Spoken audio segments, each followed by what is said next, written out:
Welcome to another episode of the Lookout Podcast. I'm joined by the legendary Smoke Elser himself, who has probably lived more in one lifetime than I could probably in three of my lifetimes.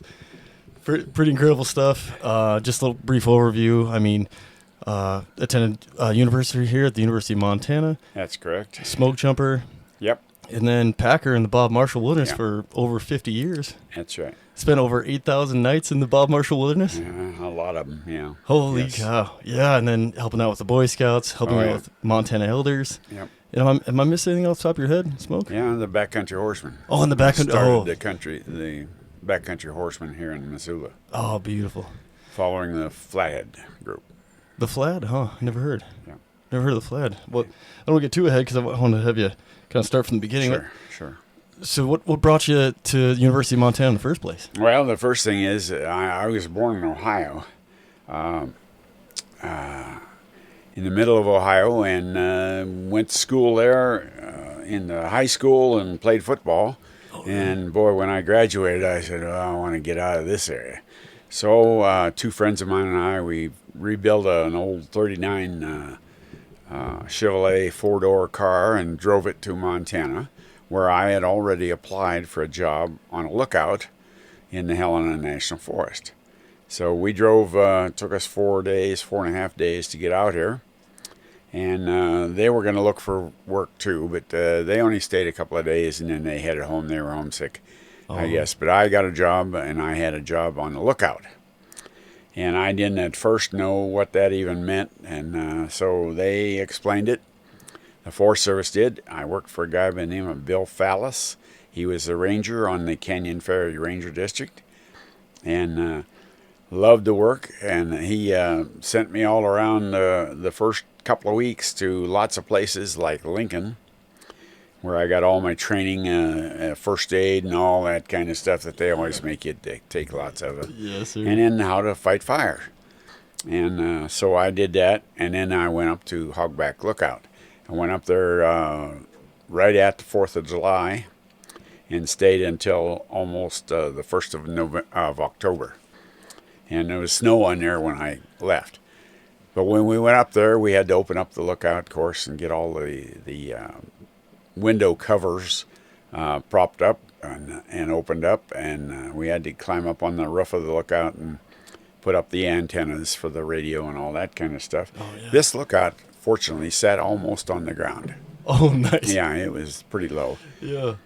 But I also had a 1 mile walk every day, twice a day actually, to go out to another point so I could look down into Beaver Creek in that part of the country. Oh, yes, sir. So they went through all the lookout things that I had to do and how to use the alidade, which I got real familiar with.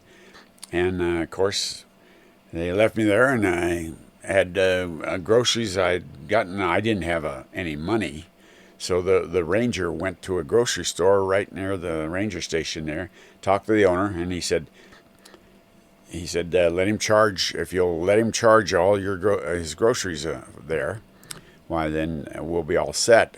So that's what I did. I just send a grocery order in, and they would on the radio, and then they would have it all prepared, and somebody would either bring it up or they'd have the patrol plane drop it on the lookout, or right near the lookout.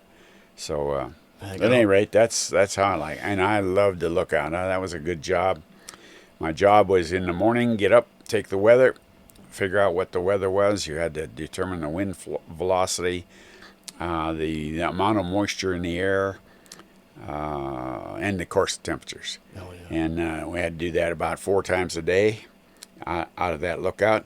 And then I had to make the walk down to the Beaver Creek point to look over the Beaver Creek area for fire. And the first few days were no problem at all.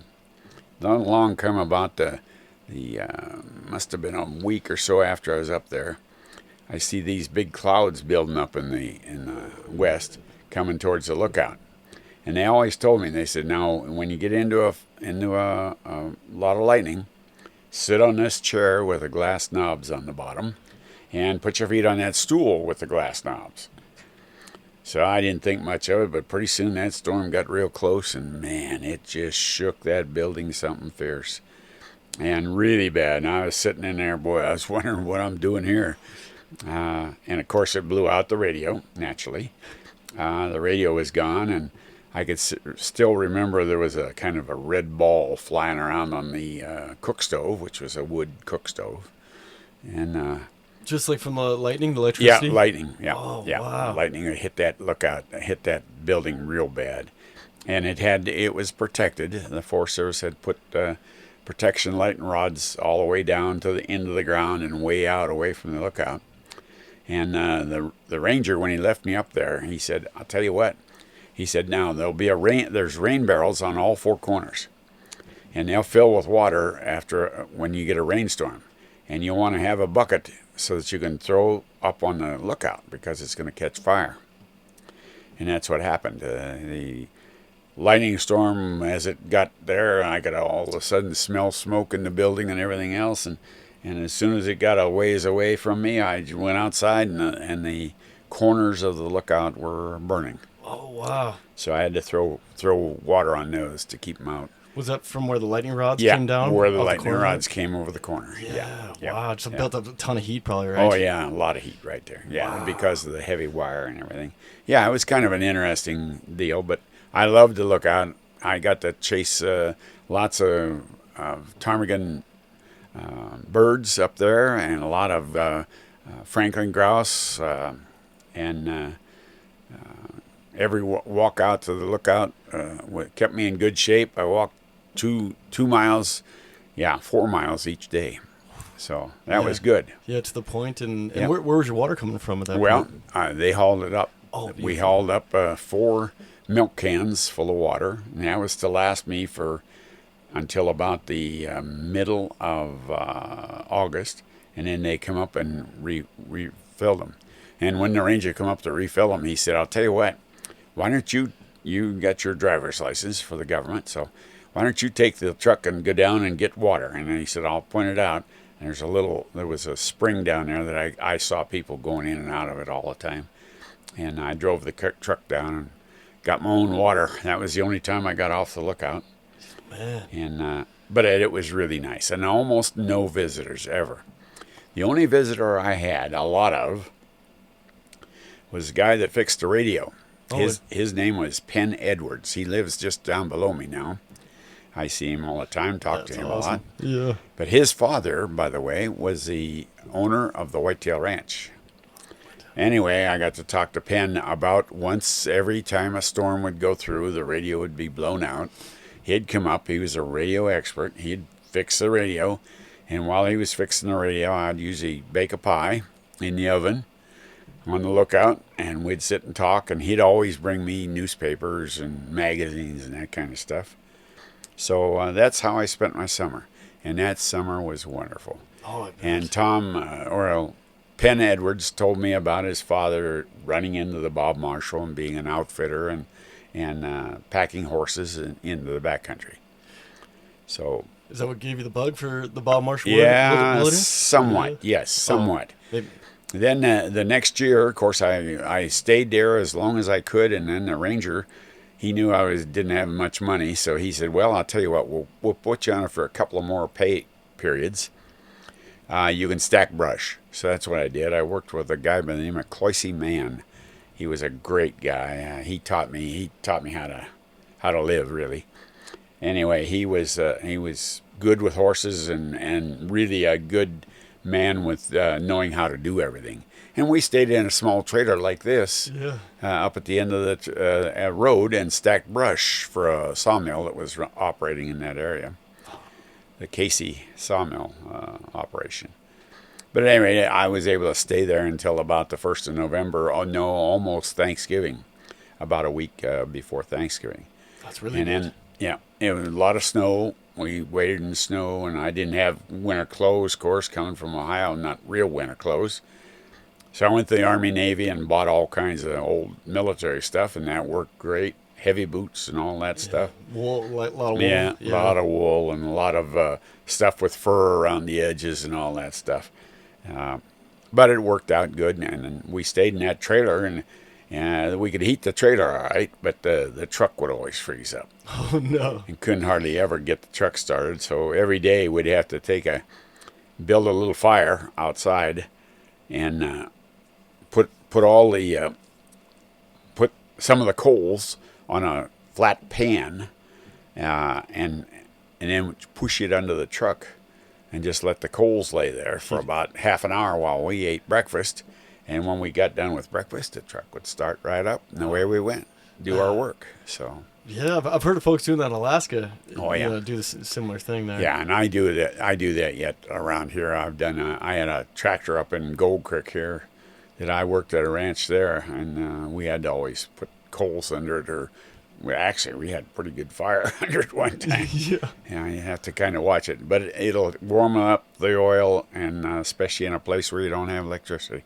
Yeah. This morning even it was only 10 degrees at my place, and we got an older Ford and diesel, and I got it going, but I wasn't happy about it. Yeah. I couldn't even get my Arctic Cat running today, so I drove the car. Oh yeah, for sure. Yeah, Man. yeah. So then, when did you start school at U of M? Was it the spring then? Yeah. Well, I came out here and I worked the first year as lookout. Second year I was on the trail crew. Oh. While I was on the trail crew, one of the Forest Service employees there said that he was going to go to Spokane for a weekend. And he said, I'll give you a ride over to Missoula and you can take a look at the university. And I said, great idea. So he brought me over here, and I stayed in a hotel for 2 nights and walked out to the university and walked all around it and went through the forestry school building and all that, and decided, boy, this is what I want to do. And but my grades were so poor that I could hardly do that. So anyway, I went back and kept working for the Forest Service in Helena until 1957. By then, I'd contacted my high school, and the coach there, he said, well, maybe I can get you a scholarship somewhere. As you played pretty good football, you were on the team all the way, freshman through senior. And so anyway, he got me some money from the university, actually, Ohio State University. Oh. And I went to school there for the first year. I wasn't sure I ever wanted to go to college, but I finally did go to college, and went to school from 57 until 58 at Ohio State, and played a little football, but not much. I wasn't big enough or good enough. But at any rate, my coach got me that, and then I came back to the Forest Service every time and worked all summer and as much in the fall as I could. And finally, I was assigned a job with the Forest Service to work for. I was working for Cloyce Mann on the trail crew, but I also was assigned a job for the forest supervisor of the Helena National Forest. He had a horse called Seabiscuit. And I have no Seabiscuit at all. But it was a horse. Yeah. But nobody could catch him. I mean, every time that the forest supervisor wanted to use the horse, we'd have to chase him around the corral for half an hour or 2 hours, and finally get him corralled and catch him that way. So Dunk Moyer come out one day, the forest supervisor, and told me, he says, I want somebody to go out and get that horse so he can catch him every time, anywhere. So that was my job. So Cloyce told me how to do it. He said, just take a book and a chair on weekends, because you're working Monday through Friday. So on weekends, when you have time, take a chair and a book and put a few pellets in your pocket and just sit out in the middle of the corral and read. And he said that horse will wander around you and wander around, and finally he'll get up pretty close and he'll sniff you a few times, and finally, if you just reach in your pocket and give him a pellet, then pretty soon you'll be able to catch him anywhere. And that's what I did. And Dunk Moyer was one of those supervisors that wanted to get the public involved in what the Forest Service was doing on his district. So he helped form a group called the Helena Wilderness Riders. And what he would do, they would usually make one trip, sometimes two, sometimes even three, trips into the backcountry, into his backcountry, into the gates of the mountains backcountry, or wilderness. Yep. And so he'd have his horse. I'd have to deliver his horse to a trailhead, and pick him up at a different trailhead, and he would show them, and they would talk about how they were managing the forest. Cool. So that was one of the big things that I did. And on one of those trips, I was assigned to take Seabiscuit over to Benchmark over on the east side of the Continental Divide, east side of the Bob Marshall, and then go west and meet him at Lincoln, Montana, at Beaver Creek, at the Beaver Creek Trailhead. So, and of course, driving an old, not an old, but a new International 1-ton truck, which they had them governed at 60 mile an hour. Oh, yeah. So you couldn't go very fast, but it was a good one to haul horses in, and they had a ramp in the back, so I could load him anywhere. Oh, nice. So anyway, he'd call down from the office in Helena and to the corrals out there where I worked, and say, okay, catch Seabiscuit, and I'll take him over to the Benchmark. I'll be there, and then the same with picking him up at Beaver Creek. But at Beaver Creek, I got there a little early with Seabiscuit, or ready to pick up Seabiscuit, because Dunk was riding him coming out. Yeah. And anyway, out comes about 8 or 10, 15 people riding horses and having a good time, and they'd made the trip all through the backcountry and seen a lot of things. And I was real interested in that. So along about 10 or 15 minutes after those guys arrived, here comes 2 big pack strings. Oh. And one of them was Tom Edwards. That's Penn Edwards' dad. And anyway, he come out, and they unloaded gear, and I went over and tried to help him a little bit, but I was more trouble than help. But Been there. Yeah. Yeah. And I asked him, I said, hey, how about a job? I need a job. I want to do this kind of stuff. Yeah. And he said, nah, Sonny, don't talk to me now. I'm too busy. But this winter, come up and see me. So that winter, I drove up to the Whitetail Ranch in snow that was about 5 and 6 feet high. They had plowed the road, of course, but you couldn't pass. They had little pull-outs, that you could park in. But anyway, I got to the ranch and talked to him for a while, and he said, okay. He said, come on up.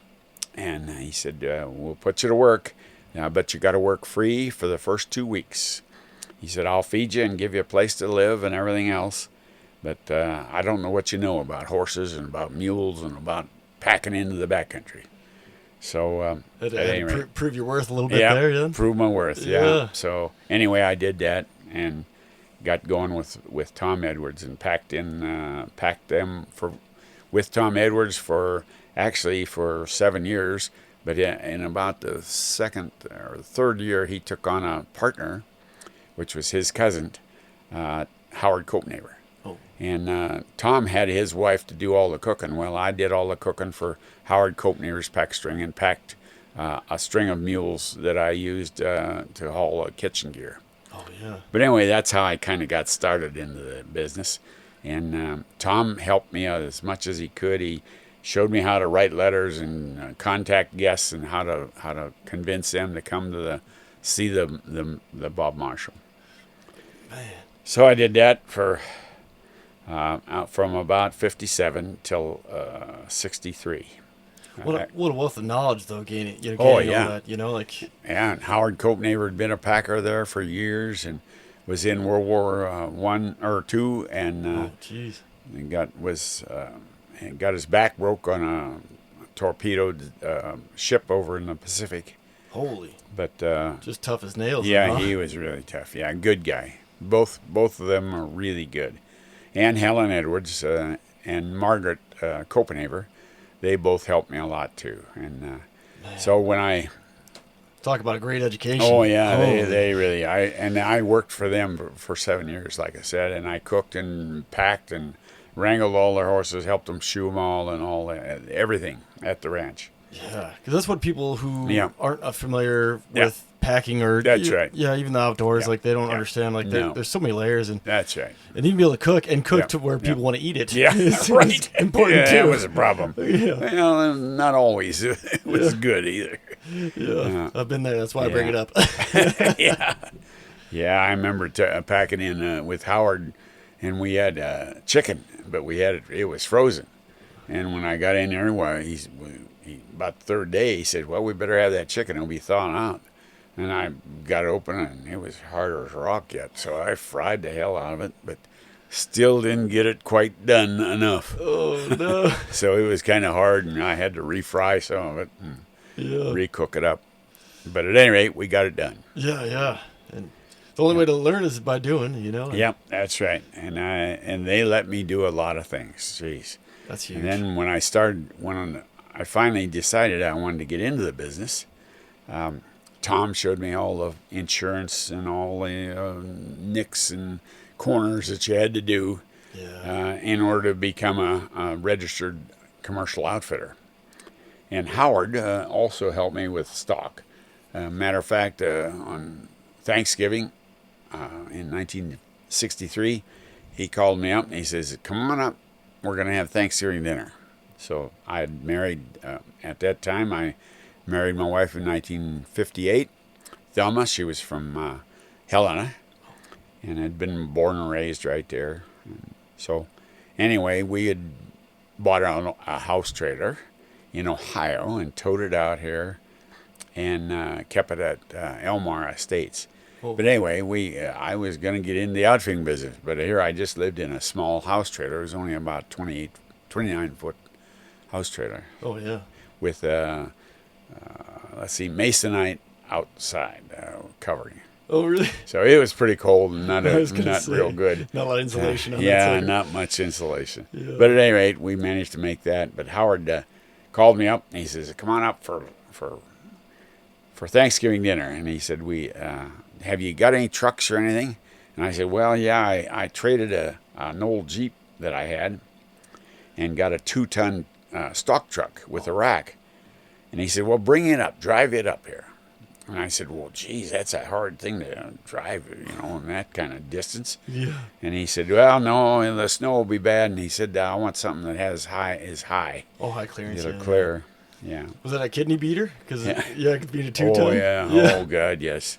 Yeah, it was quite a truck. Yeah. But anyway, I got up there, we had dinner, and Howard says, "Well, let's go down to the corrals." So we went down to the corrals, and he showed me a couple of his horses that he'd bought. And then we went into one of the back corrals, and there he had 4 mules standing there.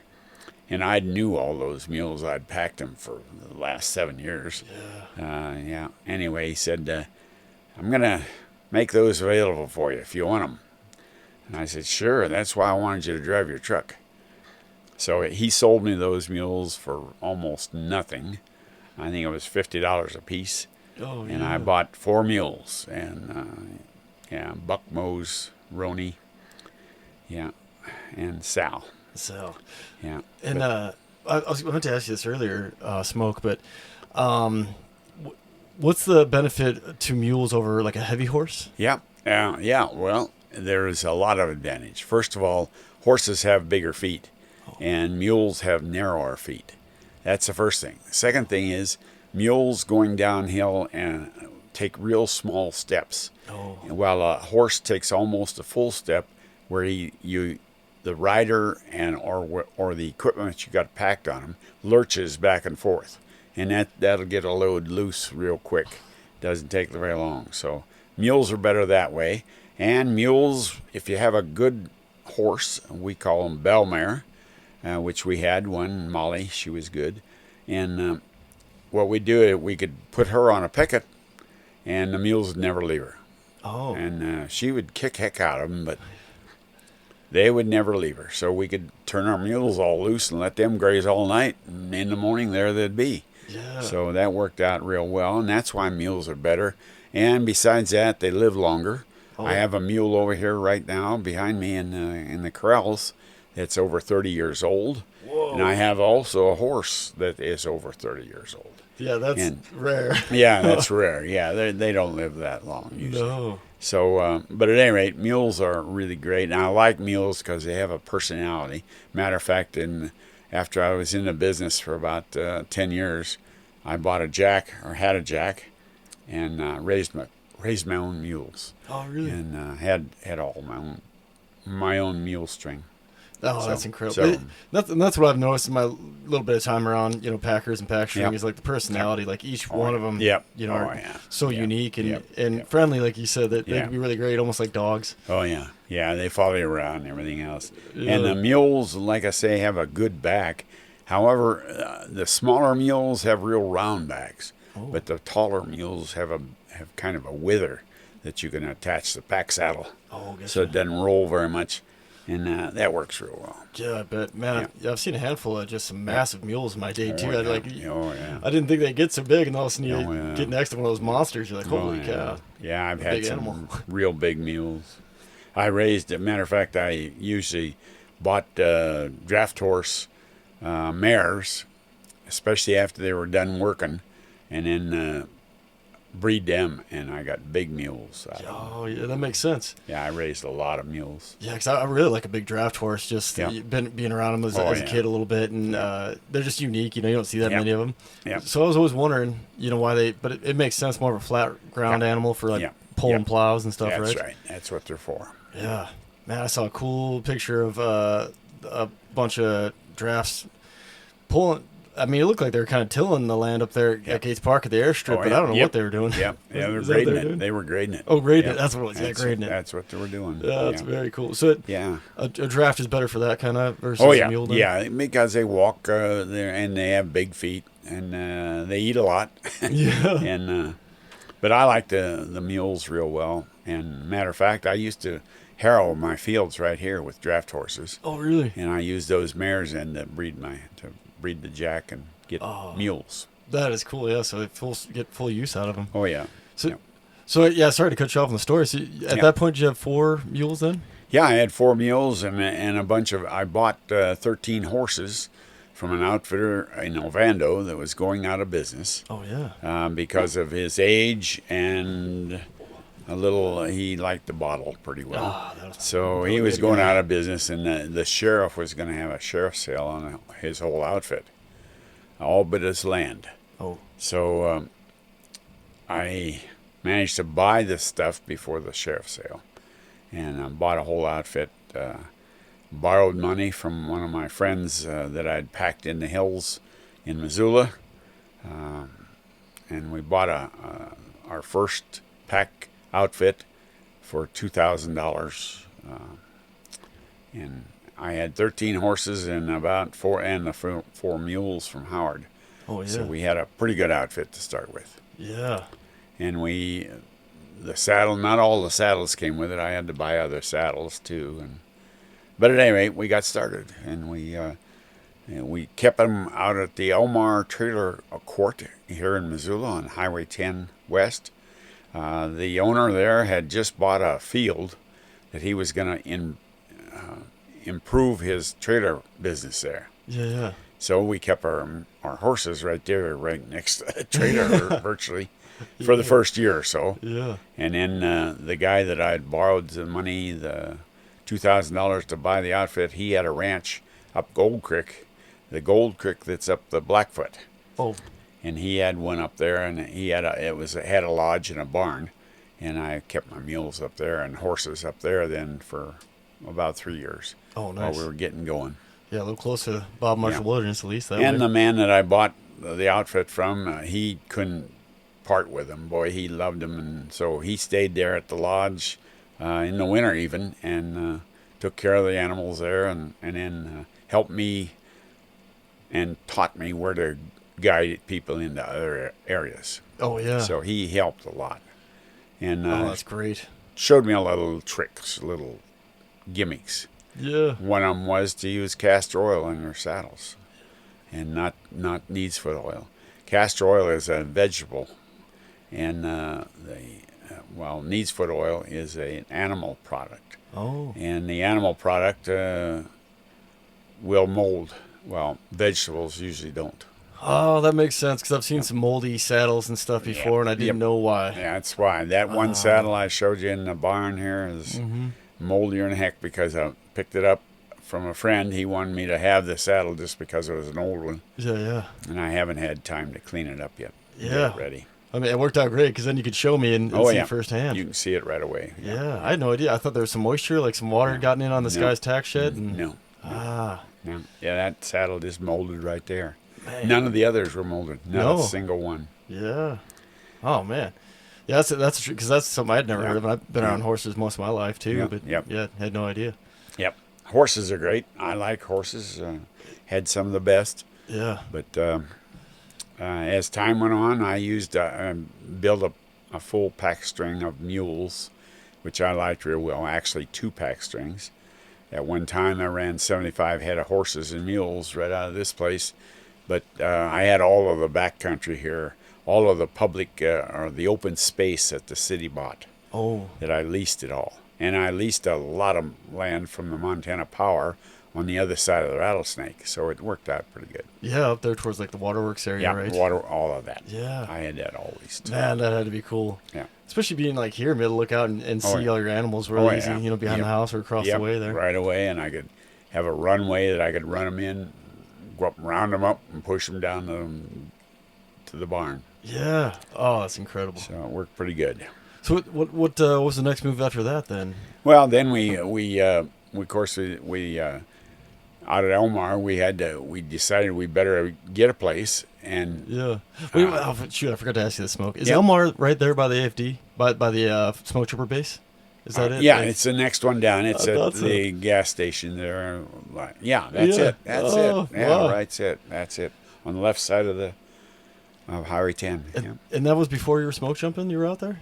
No, I jumped while I was. Oh there. yeah, shoot, yeah. I forgot Yeah, the time frame yeah, there. Yeah, and then as time went on, we decided we better get a place. Yeah. And the man who set up so I could borrow the $2,000, he just signed a note at the bank.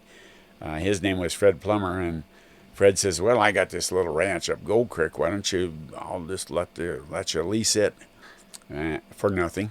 Yeah. Which was a good price. Yeah. And at any rate, and he said, I want to just maintain the fences and keep it up. So that's what we did. We moved up there and started running our business out of Gold Creek for a while. And that only lasted about a year or two, and we decided, well, we better find another place. Well, at that time, Fred was good friends with the manager of the power company's property here in Missoula. And they said they had a piece of land up the Rattlesnake.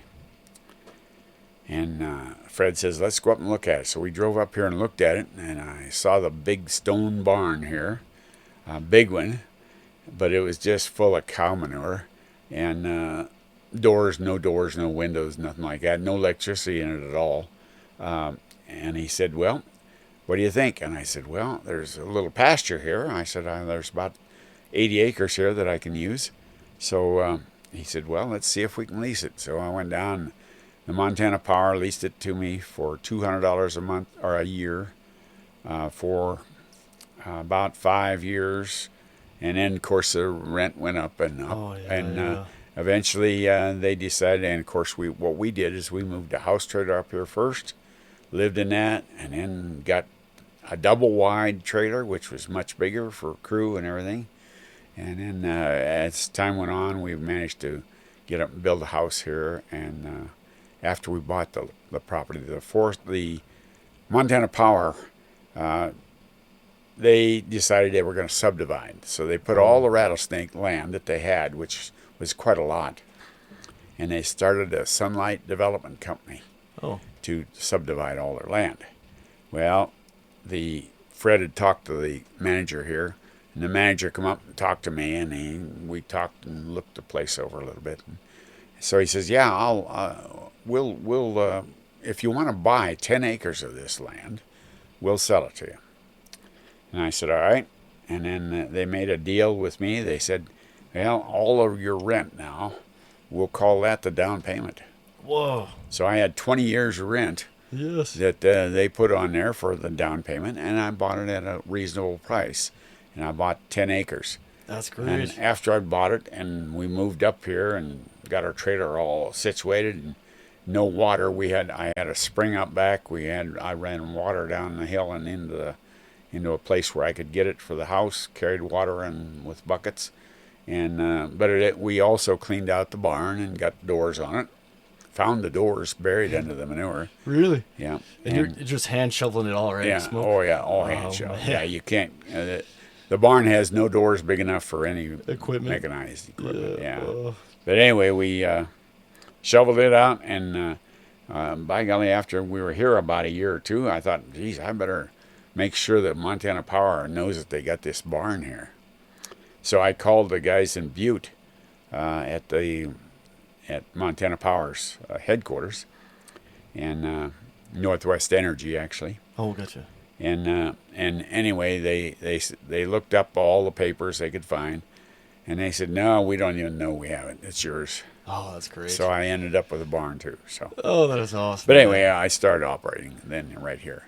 Yeah. And I had one truck, and I had a trailer or two that were given to me virtually by students who I'd taught how to pack. Oh, very cool. So it seems, at least in my little time on this earth, when you're doing something that you're supposed to be doing, things seem to work out. I don't know if you kind of experienced that, but that's the way it did for me. Yeah. Every time I turned around, the first years I didn't have enough horses to do anything, and so at that time I'd borrow horses from everybody all around. Yeah. And after we got started here, we started our business in '64, and in '66, I had a friend when I was working for the Whitetail Ranch with Tom Edwards and Howard Copenhaver. His name was Tom Collins. He loved to fish. So when I started to get my own business going, him and his sons would go on trips with me. Oh, yeah. And I had taken him in at the Whitetail Ranch too. And by the way, the Whitetail Ranch gave me a lot of their guests. They just said, you can write them, do whatever you want, and if you get them, fine. If you don't, well, maybe we'll get them or somebody else. Yeah. We'll take them in the hills. That's great, man. Yeah, they were real good about that. But anyway, I got to going with Tom a lot. And in 1966, after we had just really gotten going real well, Tom said, well, he called me up in the winter, in about this time of the year, January. Yeah. And he was appointed the director of the University Foundation. Oh. Which was the thing they were doing is raising money for the university to build and to do other things other than what the state would give them for the funding. So Tom was in charge of the foundation. So he called me up in the winter of 1963, actually. No, 66. Yeah. It was 66. And he called me up and he says, come on out. He says, let's talk. So he said, I'm having trouble. I can't get enough money in. I'm sure I'm getting $1,000, $2,000, maybe even a $10,000 donation to the foundation every once in a while, but not enough to really make a difference, because we got to get a lot of money if we're going to make this university bigger. Yeah. So I said, well, geez, we talked about it for an afternoon at his office, and I come up with the idea that I said, why don't you get 5 or 10 of your alumni that have done real well and ask them if they could bring a guest, and we take them on a pack trip. Yeah. And he thought about it for a little bit, and by golly, we talked about it some more, and he called the president of the university, which was President Johns, on the phone that very day. And he said, what about that idea? Well, President John says, great idea. He said, I know some free people that I can get even. Yeah. If we can go fishing and have a 5-day pack trip in the hills. Yeah. So Tom says, let's do it. So he said, I'll get 10 alumni that have done well, and I'll ask them if they could bring one guest that would listen to what we're talking about anyway. Yeah, yeah. And he said, Smoke, I'd like to take about 3 or 4 professors or people from the university that could recommend or could talk about the university and how it needed the funding to keep operating and to get more successful. Yeah. So I said, yeah, we can do that. So I said, well, that's about 20 people. Tom says, yep, that's just right. That'll be good. So I left there in January with the idea that I was going to pack 20 people in the hills for 5 days this next summer for a fishing trip. And at that time we charged $25 a day per person, so it wasn't very much. No. And in those days that was good for me. Yeah. But at any rate, I started working on getting equipment and all that. I built a lot of equipment. I built a couple of stoves, and I built a couple of kitchen boxes that I could take in the hills to do this work. And as looking around at any auction I went to, I bought saddles, I bought pack saddles, I bought all kinds of stuff. But then I got to looking at my stock. Gee, I only had about 20 head at that time. So I had only the 3 mules. No, 3 mules. Buck had died. Oh. So I lost him. Dang it. So I started looking around my friends. And one friend says, yeah, I got 2 horses I don't use much. You can borrow them. Yeah. I talked to my veterinarian, Connie Orr. He says, yeah, I got a horse or 2. He says, I'll give you can use them for that 5 days. And anyway, we went on, and eventually I ended up hiring Gene Udarian, who was an outfitter out of Lincoln, who had about 35 head of stock, and I rented his whole outfit. And then I went and talked to Howard Copenaver, and he said, yeah, I'll give you 20. I'll rent 20 horses to you. I won't rent any of our mules because Gene Udarian had good mules. Oh. And he said, Gene can do the packing for him. Oh, gotcha. And I'd worked with Gene anyway before, so I knew him pretty well. Yeah. But anyway, we ended up with about 107 head of horses and mules. And of course, none of them knew each other hardly. Just my little bunch of 20 and Gene Udarian, he kept most of his out at the end of the road where he could feed them because he had a ranch right there. Oh. And we went in from Indian Meadows out of Lincoln. Oh, out of Lincoln. All right. So he was right there. Yeah. So he'd take us in and then bring his stock back out to his house. So I didn't have to worry about them feeding. But Copenhaver's I did, and several other people that I borrowed horses from. Jerry Herney loaned me 5, and a lot of other people. Fred Plummer loaned me 2. Anyway. So to feed them too, Smoke, you gotta... We grazed them. Oh, grazed them. Oh, yeah, we gotcha. grazed them. Yeah. Because I decided I talked to Tom during the winter, and I said, one of the better places would be to go into Meadow Creek Lake, where there are 5 lakes there that we can fish, plus the North Fork of the Blackfoot. Yeah. And I said, we can fish all that, and we can take them in from Lincoln and bring them out at Ovando. Oh, yeah. And that way they could see some of the real backcountry. Beautiful area. So Tom, everybody thought that was great. Yeah, pretty area. We'd camp at Meadow Creek Lake. I got permits to do that from the Forest Service. And, of course, in those days, it was not wilderness. It was just open. It was just Forest Service land. Oh, I didn't know. Yeah, no, it was not. The Lincoln scapegoat had not passed yet. Oh, I didn't know. No, I worked hard on that and then got it, helped get it passed. Well, I appreciate you. Yeah, but at any rate, we had 107 head of horses, but I needed all of those because of the fact that in April or May, it must have been in the first part of May, Tom called me up and he says, Smoke, we've got 34 guests. And I said, hey, I thought we were only going to have 20. Yeah, 14 He more. says, yeah, we got a bunch more. So that's why I leased more horses from Copenhagen and everybody that I could and borrowed. Yeah.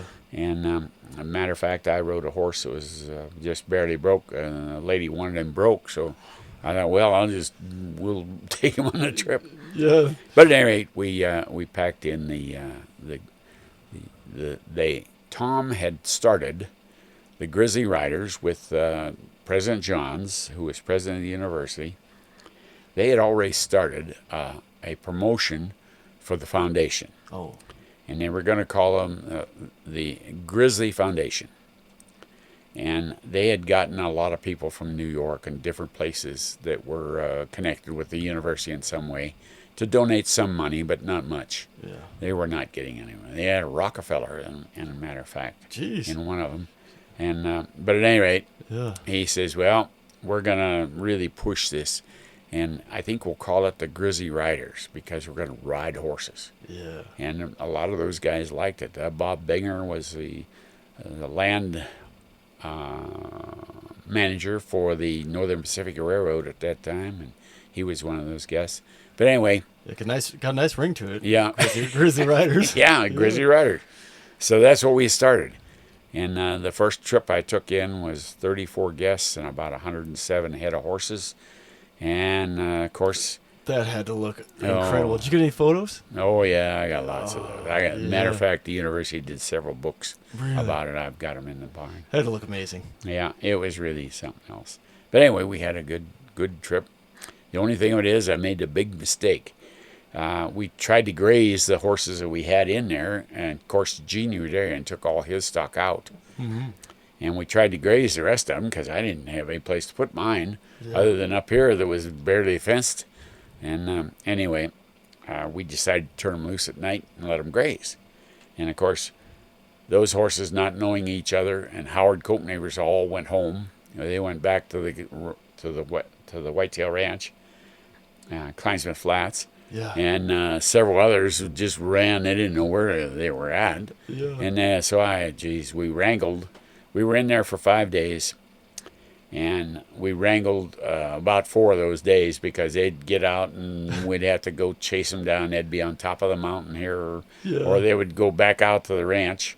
In fact, it is one of my wranglers and one of the guests, Dr. Curry, who is still at the university. Oh. They went out to the ranch and brought in Howard's stock back in so we could get out of there. Oh yeah. And anyway, on the 5th day, we rode out and we rode down the East Fork, or the East Fork of the North Fork, and went by the North Fork Falls and on out and come out at Ovando.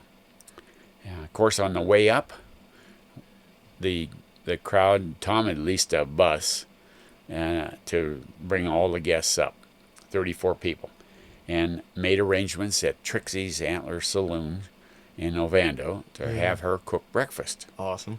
So, and they had a good setup. But at any rate, they pulled up there and had breakfast there before they came on up to Indian Meadows at Lincoln. Yeah.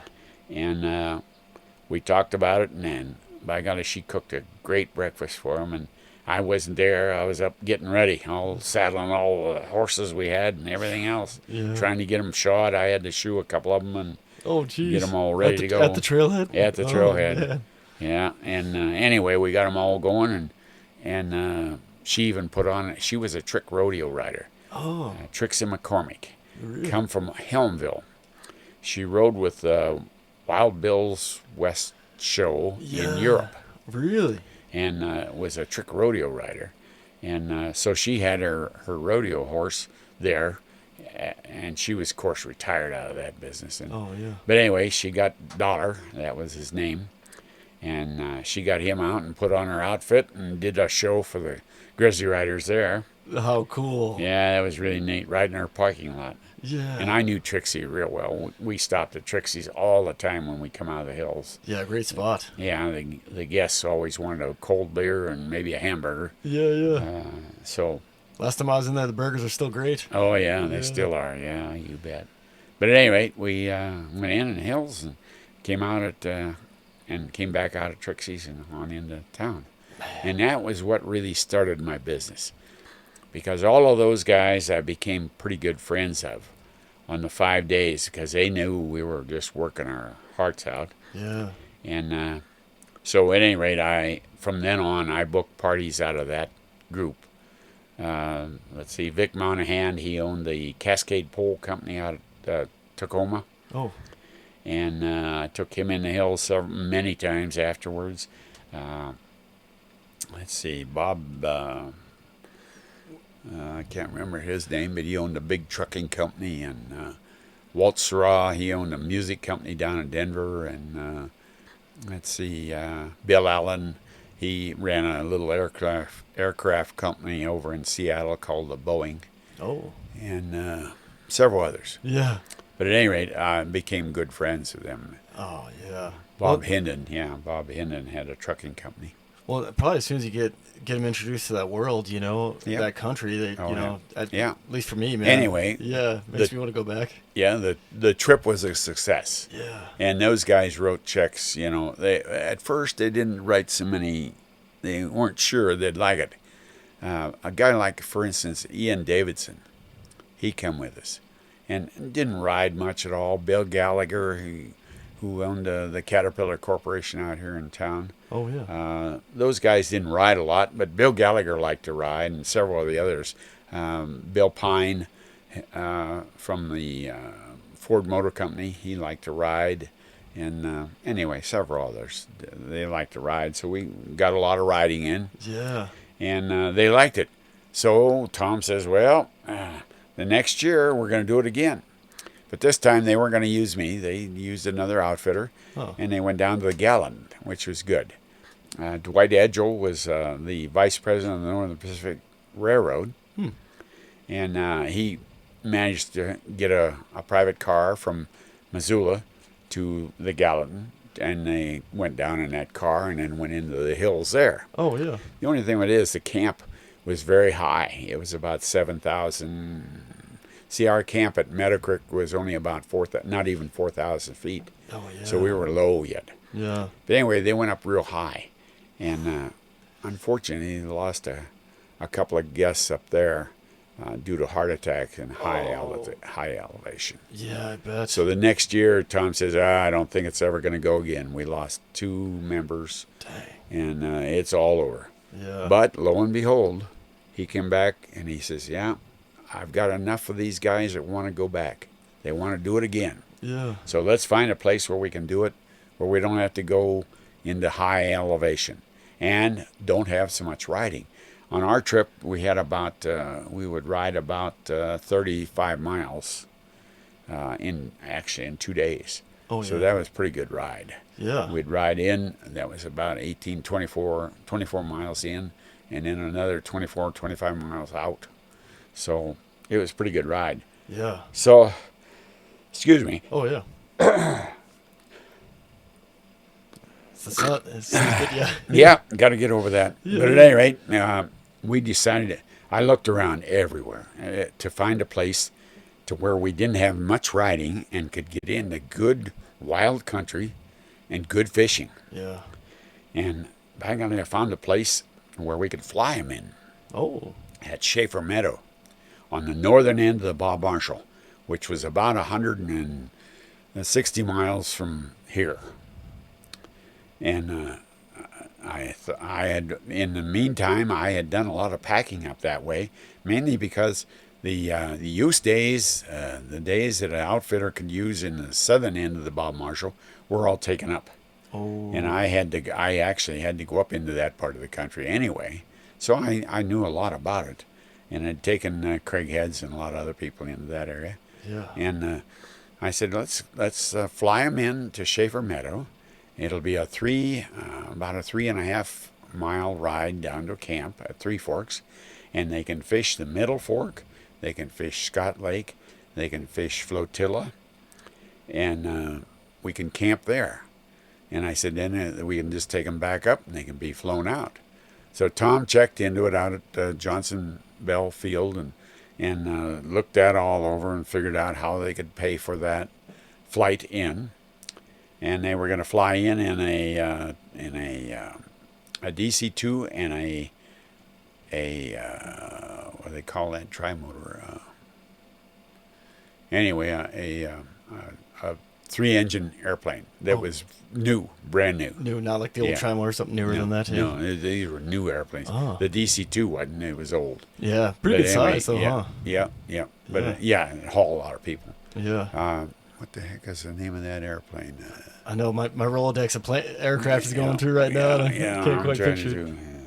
Anyway, it was a nice plane though. Real nice plane. Hauled 24 people. Oh, geez, yeah, good size. Yeah, nice size. Jumpers used it a lot. Oh, really? Man, I should know this. Yeah, same here. Yeah, but Anyway, he made that arrangements, and so in the spring, I had to go up and start getting ready for it. Yeah. So, geez, we packed a group of people out of Missoula and took them up and showed them the area, and they liked it. They liked the fishing there, and Tom liked the fishing. He liked it there. Good fishing on the Middle Fork. Yeah. John Craighead was interested at that time because he was trying to get the Wild and Scenic Rivers bill passed through Congress. And so he wanted to be on the Middle Fork. That'd be great. That'd be another river that he'd be able to push. Yeah. And he heard that the Forest Service was going to log most of that country anyway. So he wanted to make sure we got that to set aside. Oh, good. So at any rate, we ran the Grizzly Riders at Three Forks out of Schaefer Meadow. Oh, beautiful. And, great trip. Yeah, I was gonna say probably a great experience. Get to fly and see a lot of country. Yeah, You know, through the guests. aircraft. Yeah, they took them all around. Yeah. Yeah, then variety of fishing. Yeah. Oh, it's hard to beat that kind of trip.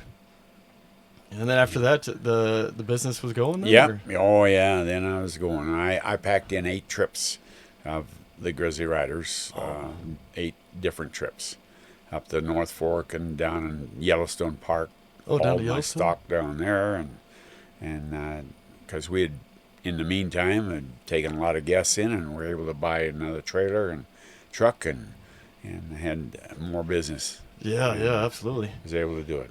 Did you have to do a stress test with anybody before you went down to Yellowstone? Well, Make sure their hearts in weren't gonna make it? Yellowstone, we stayed right on the lake. Oh, it was a yeah. good deal. Howard Kelsey, he was an outfitter down there, and he said, "I'll make arrangements for you to get into Yellowstone." Yeah. So he did, and with that big a party, and we camped on Lupin Stream. Oh, and nice. We're just off of Pelican Peak or Pelican Point. Oh, That's it, gotcha. on the lake. Is that where the big hotel is, right? Well, we're just across the lake. Oh, gotcha. We were just on the other side of the lake. Oh, yeah. We could almost see it, not quite. Yeah. We could just about see it. From Beautiful where we're at. spot. Yep.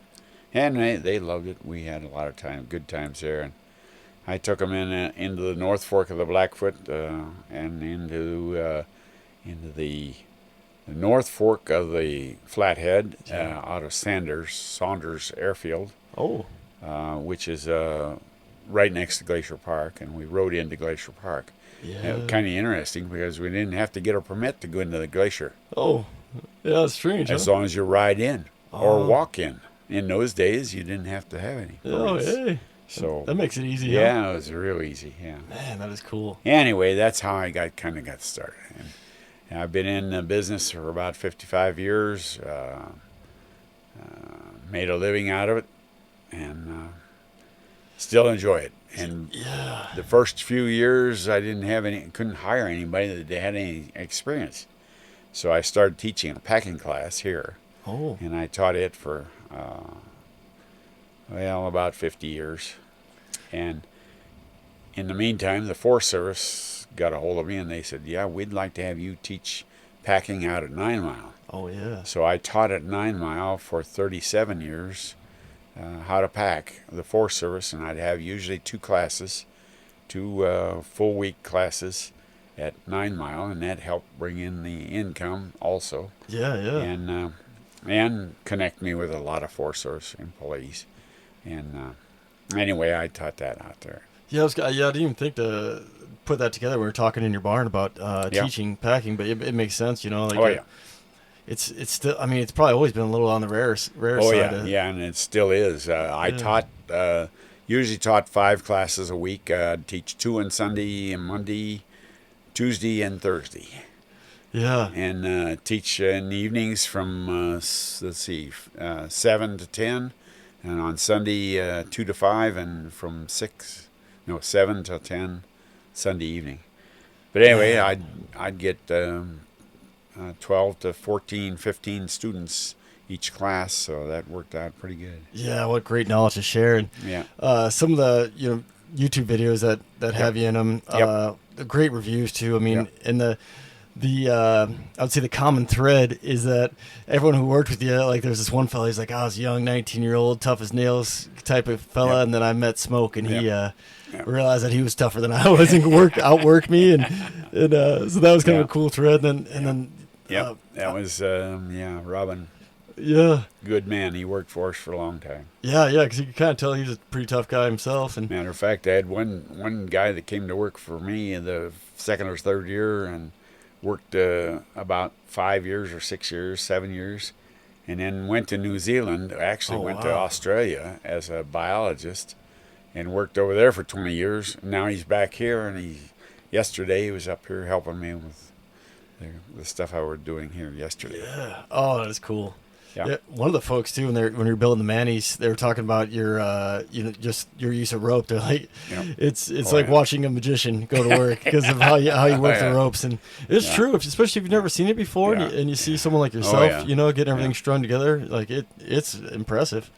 Yeah, it's pretty. It's a good business and a good thing to know. Yeah. Matter of fact, we're trying to get young people.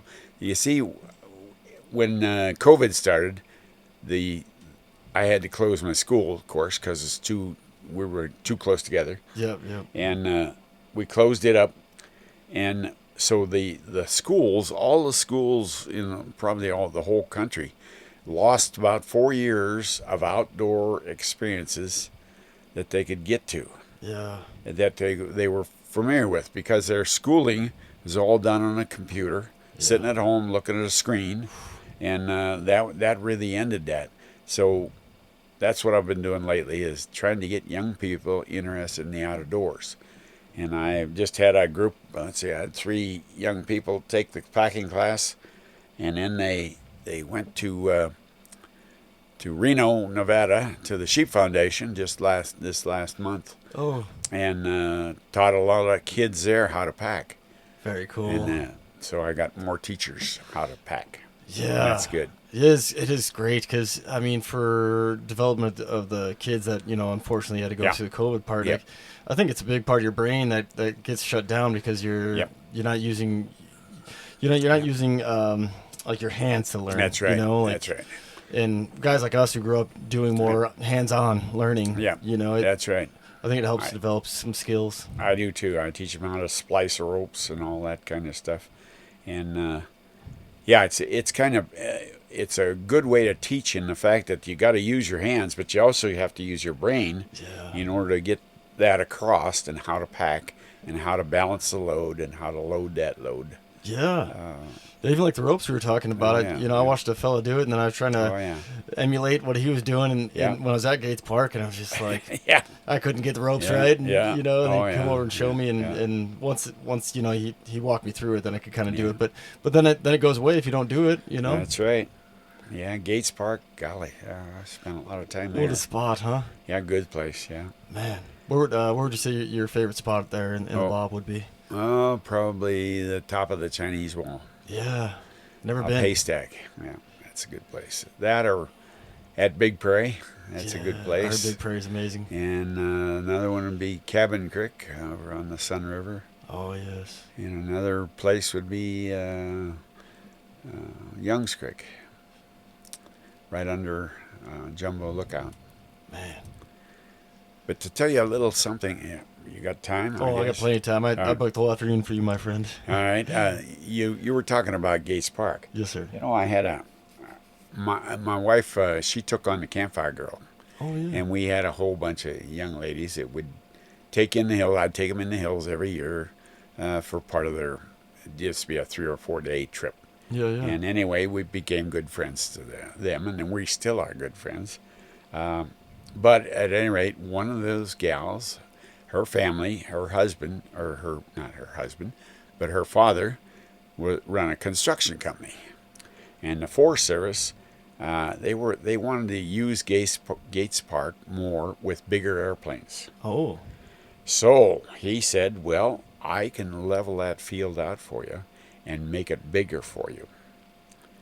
And they decided they would do that. Well, he had an older Caterpillar tractor, a big one, a real big one, and he had a trailer can, and that's a trailer that has 2 wheels, hooks to the cat, but it's the belly of the trailer drops down and it scrapes dirt up. Oh. So you can scrape a lot of dirt and move it to another place and dump it there. So anyway, he had that kind of a rig, and he loaded the trailer up with diesel fuel, oil, and gas, and all that kind of stuff, and some of the camp that he was going to use. And he took his cat and the can, that's what they're called, is can. He took them over to the Sun River, and waited till about the middle of the winter, about now, and drove his cat, because it was all wilderness now, no roads. He couldn't drive in there, but he hooked up the cat to the can and loaded as much as he could get in it, and they started right up the river. Whoa. And he drove right on the ice, and of course it caved in, but it wasn't very high. The water was real low. Yeah. So he drove all the way up to Gates Park. Wow. He worked all summer leveling that airfield, and if you'll notice, there's a big bank on one side. Yeah. That bank, he graded all that, dug all that out, and leveled that all out. He built an airfield there. Yeah. He really built it there. And he had all his equipment.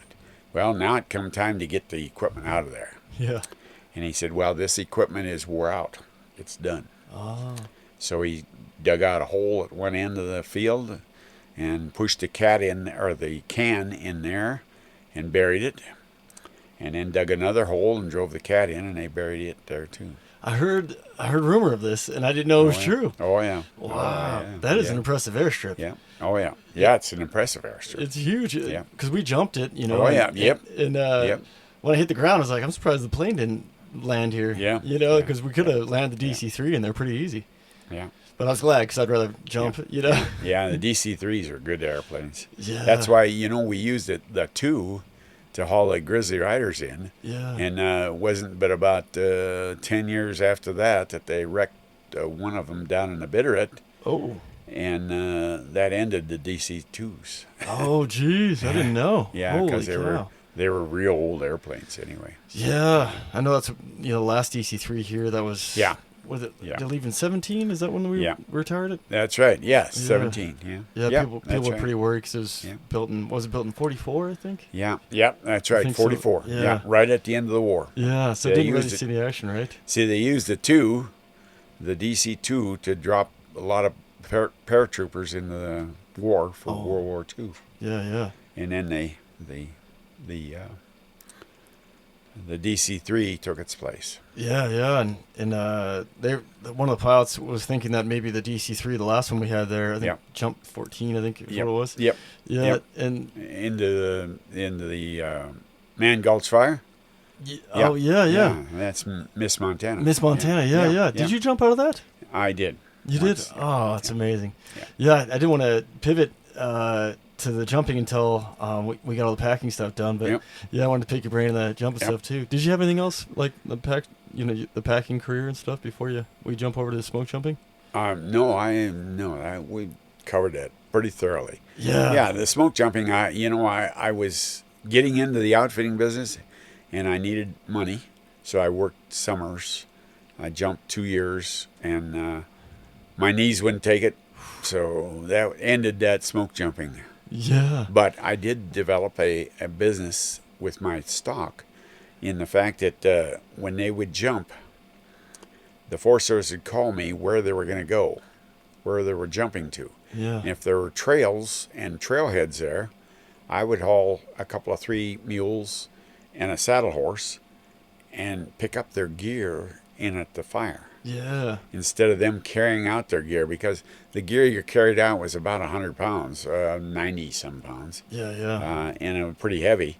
And so I had a deal where they'd call me up, and I'd jump in the truck, load my stock, and head somewhere in Idaho, somewhere in Montana, somewhere, and pick up jumpers. They'd be so happy to see you too. Pick up the gear, and then all they had to do is walk out. Yeah. Yeah. So there's a packer who packed me and the other jumper out of Gates Park, and oh, it's so nice because all I had to do was carry a little pack with water and snack and hike up over headquarters past there. Yeah, headquarters. Yeah, beautiful spot. Yeah, I packed over headquarters lots of times. Oh, I bet. Well, it gets a little narrow and hairy up top. Oh there, yeah, huh? right near the top. Yeah, holy. On the west side especially. Well, both sides actually. Yeah. Yeah, on both sides. The other side has all tail slide most of the way all the way down. Yeah. Yeah. Man, and then so that old Ford Tribe motor that's Yep. got there's a chunk of it, right? It's still a big prairie. At Big Bear, yeah. Yeah, I what- got pictures of it. Oh, do you? Yeah, did lots you, of 'em. Did you get more when it was more complete? Did you have pictures of that? Yeah, somewhat, yes. Oh, yeah, a lot more. Yeah, because recent photo, at least I saw on the Yeah, internet, there's not yeah. much left of it. See, in 1930, that was in 1938. Dick Johnson flew that in the evening, in the fall, Oh, and landed with a bunch of equipment that they wanted at Big Prairie. And then as he was taking off, it was the first new airplane they had bought oh, that dang it. Johnson had. Yeah. And he took off from there and hit the edge of a ponderosa pine and Oh, spun around and crashed there. And by the way, that ended the Johnson Flying Service. it did. Yep. Oh, I was wondering. I had no idea. Yeah, it wrecked there, and Bob Johnson flew in the next day in a Travel Yeah. which is a 4-passenger, actually 5, airplane, and picked Dick up and flew him back to Missoula and took him to St. Patrick's Hospital, where he was badly wounded Yeah. or hurt, and went out to Hale Field, which is right where Sentinel High School is right now. Oh, And anyway, he went out there. That's where the airfield was, and that's where his business was. And the Johnson Flying Service at that time had nothing but usually World War I and World War II old airplanes. yeah. Actually, they weren't in World War II yet. It was in 38. Oh, yeah. And so they had a lot of biplanes, and they were flying into mining claims and that kind of thing all over the backcountry. Oh, gosh. They would land on sandbars and everything else. Jeez. Yeah, Bob and Dick were really quite pilots. I was going to say, holy. Yeah. Anyway, he wrecked the airplane, and he went out to Hale Field, and he told his secretary and his 2 mechanics that were working there. He said, "We're done. The Johnson Flying Service is done." Oh, wow. He said, "I don't know whether Dick's going to live or not, and we're just done. So plan on a week or 2 work yet, and we're done." Wow. So at any rate, that ended it. Do you think it just scared him, or financially they were taking a huge hit, or Financially. because they Mainly financially. Yeah. A brand new airplane, and they had couple of old Ford Tri-motors, but they were old. Yeah. And anyway, that the way I understand it now, this is what was told to me by a number of people. Yeah. Yeah. Anyway, that fall, he closed the flying service. That was in probably late October, and the first week or 2 of Christmas or December, he went to a Christmas party at the Florence Hotel, Oh. and it was a big deal, and everybody went there dressed up and dancing and all that kind of stuff. Anyway, he met a guy there by the name of H.O. Bell. And H.O. Bell was kind of an interesting guy. He was a guy that started a Ford dealership in Missoula. Oh. And it was going all right until about in the 20s, maybe early 20s, when all of a sudden he managed to get a contract with the Forest Service to sell them about 40 one-ton Ford trucks. Oh. And I've got pictures of that too, Yeah. lined up forever down there. Anyway, he sold them to the Forest Service. Oh, awesome. And he, from that time on, he sold a lot of trucks to the Forest Service, and Business cars took off. too. Yeah. Yeah. Business took off. Well, anyway, Bob met him at this Christmas party, and H.O. Bell said, he said, I'm on the board for the airfield and we're building a new airfield out on the edge of town. And he said, I'm interested in backing you. Why don't I be a silent backer? And he said, we started up the Johnson Flying Service again. And then it went all the way up until the late 60s. Oh, wow. Yeah. And that's why, when they built the new airfield, guess what it's called? Johnson Field. Johnson Bell. Oh, Johnson Bell Field. Ah. I did not put that together. Yeah, nobody does. Nobody Wow. does. Nobody does. Smoke. That's amazing. Yeah, that's what I heard anyway. Those are the stories that I have gathered from the Karras brothers. Oh, Jim. the Karras brothers. Yeah. Yeah. Man, and stories go like, Yep. I don't care if it's true or not. It's a great story. Yeah, yeah, that's right. That's right. Well, I think it's true because it sounds true to me. yeah, the Karrases, they had a floral business in the basement of the hotel. Yeah. Yeah. The really in the basement of the Florence Hotel? That's where they started. The Karras? Well, not really. They started out on 3rd Street, but the same place you still are. yeah, Oh, that's right. They're still there. Bill still runs it. Yeah, great place. Yeah. See, when I was learning working packing, I could work. I wanted to go to graduate out of college. In fact, there is my wife's father insisted that I go to college. Oh, really? And I didn't have any money to go to college, so I'd work in evenings at the sawmills. I'd work from 4 till midnight, and then go to school in the morning at about 8 or 9 o'clock, and go back there. Well, I did that for about 3 years, and then I went out. Was it kind of terms of marriage? Is that how you put? Well, I wanted to get a degree in forestry. Oh, I wanted to be a forest ranger. Yeah. Yeah. Well, and anyway, I ended up in a position to where I couldn't I'd have to get a job at the sawmill and work until spring, and then I'd go to work for the Whitetail Ranch and quit the job, and then I'd have trouble getting another job. Anyway, that worked off and on for a long time. Matter of fact, Henry Pennypacker, who was the manager of the mills downtown, he would hire me and then put me back on in the winter when I could work there, and he liked that because I'd work all nights, and none of the guys, nobody wanted to work nights, so I'd work all nights, the whole season. Anyway. Yeah, were you there pretty much by yourself then? Yep. Well, no, I was working on the green chain. Oh, yeah. They ran 24 hours a day. Oh, really? Holy cow! So midnight. Intermountain Lumber Company. Yeah, midnight. Another crew came in, huh? Yep. Another crew. Wow. Another crew. Man. Yep. But he liked to hire me then because he could say, well, one guy could get on a day shift. Yeah. Instead of night shift. Anyway, I worked there, but that got so tough I couldn't do it. So yeah, I had to find other work. Probably wear you out, huh? Yeah. So I went out to Karras, to Jim Karras. Yeah. And I told him I wanted to learn how to landscape. And he said, okay, I can teach you how to landscape. So I said, but I got a problem. I said, I'll be gone most of the summer. And that's when you do your landscaping. He says, you're right.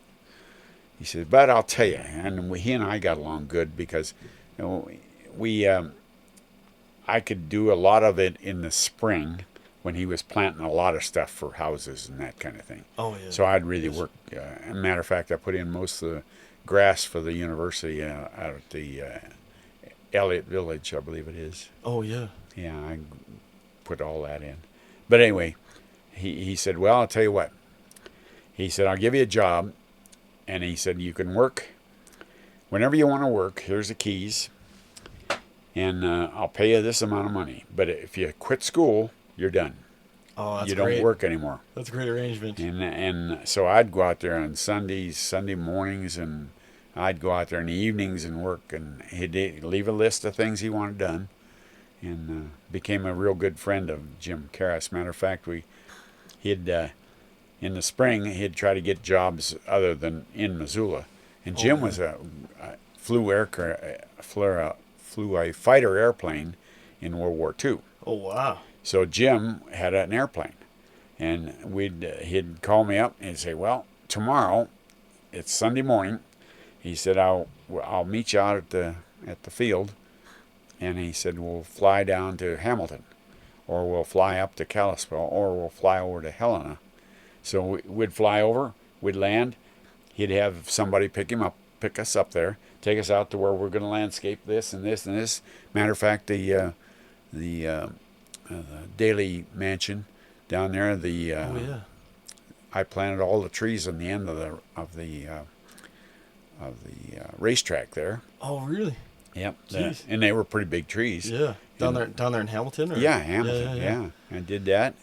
and haul the trees down there and everything. But it would go look over different landscape jobs that I'd take a crew and take a couple of trucks, and away we'd go. Oh, man. And work down there out of town and everything else. But at any rate, got to fly with Jim. Jeez, Jim, that's cool. Jim had a tick during. He'd every once in a while have a. Oh. His arm would move, or he'd just have a. Yeah. Anyway, every time I flew with him, I always wondered about that. But he'd have one of them. Now, don't worry about it. Just I'll be all right in a minute. Yeah, I bet. I'm like, oh no. Yeah. Or if you're coming in for landing, that could be a bad Jim deal, was a great guy. I worked with him a lot.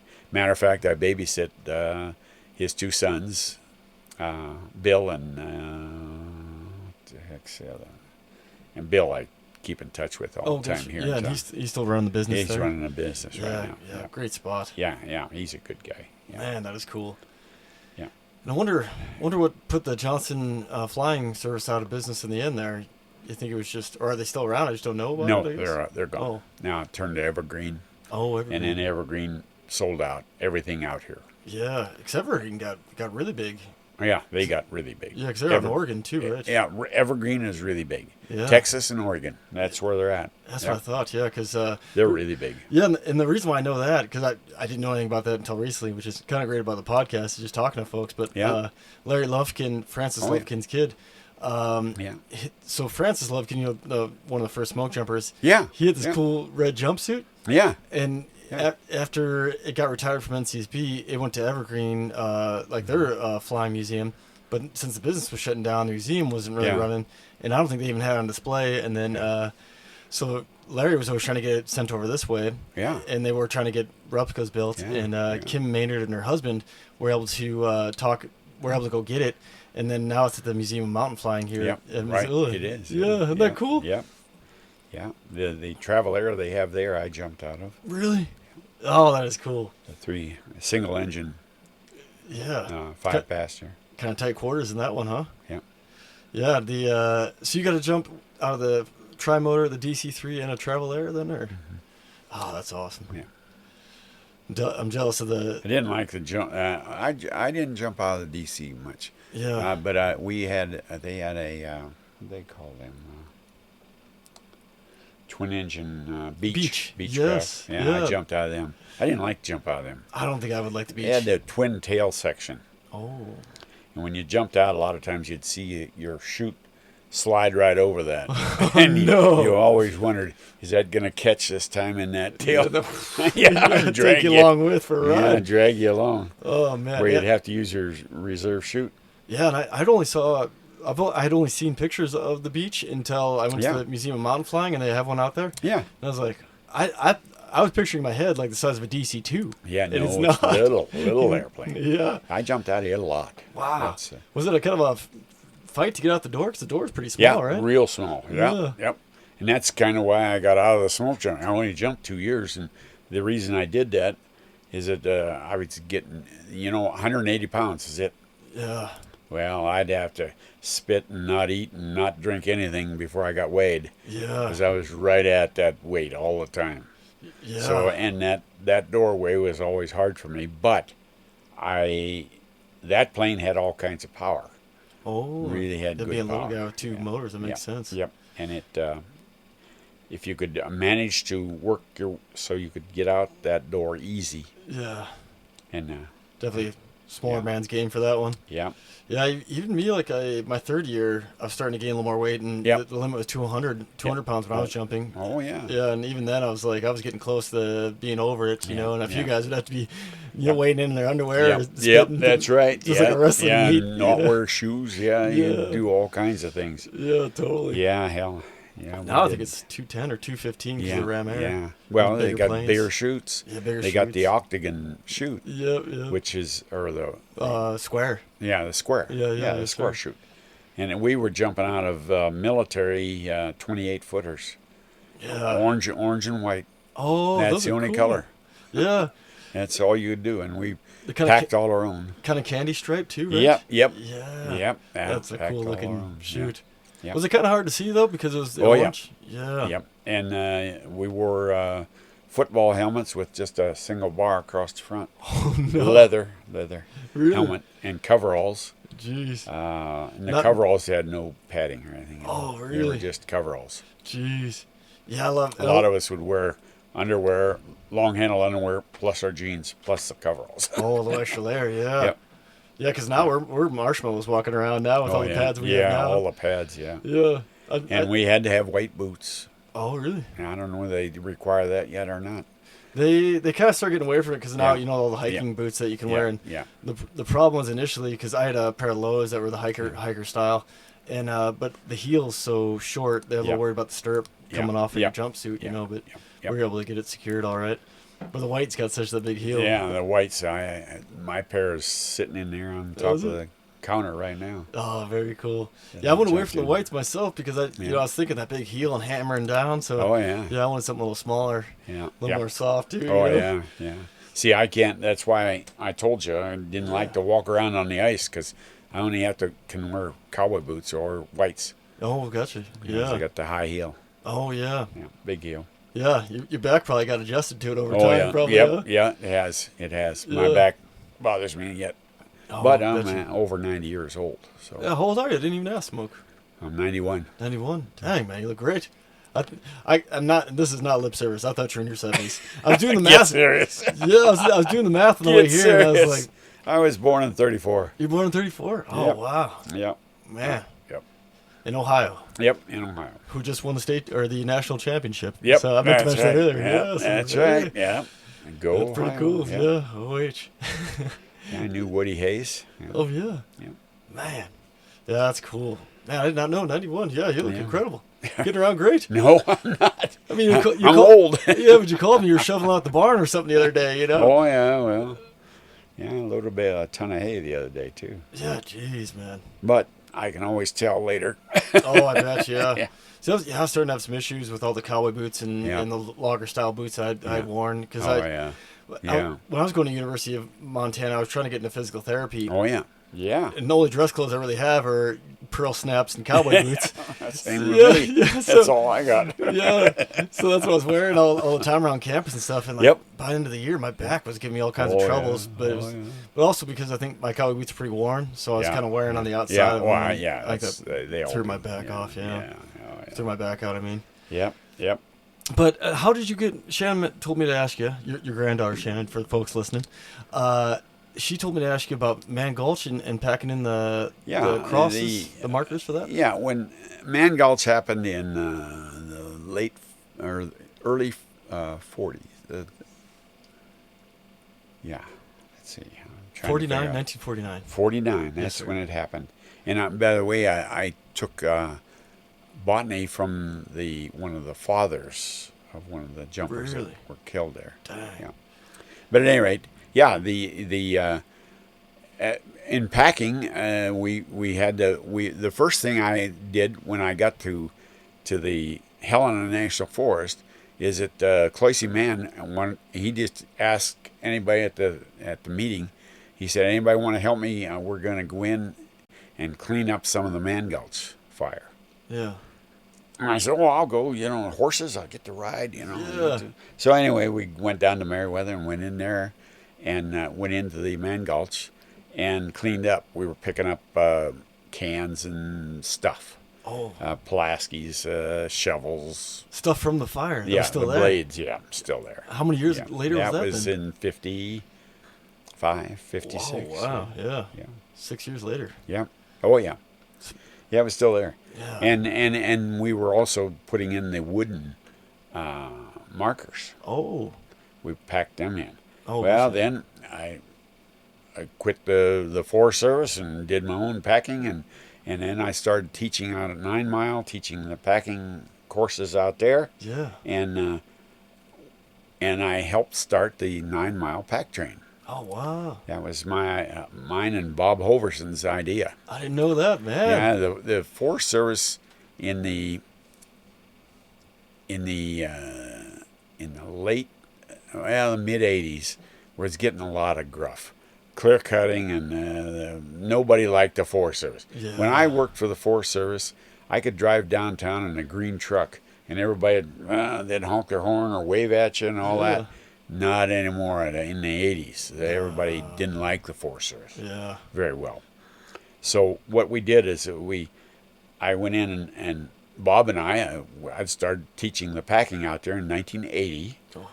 and in about 83, Bob, we became good friends, and I taught the course. He was my boss Oh.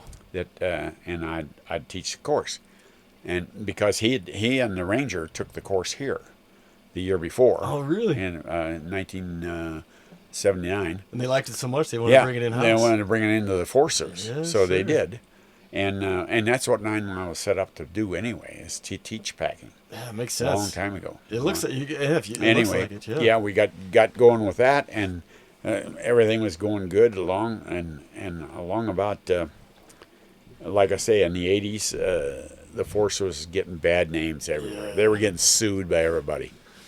Yeah. So I happened to meet the regional forester, John, what was his name? Oh, I can't remember right now. John Milovich was his deputy. Oh.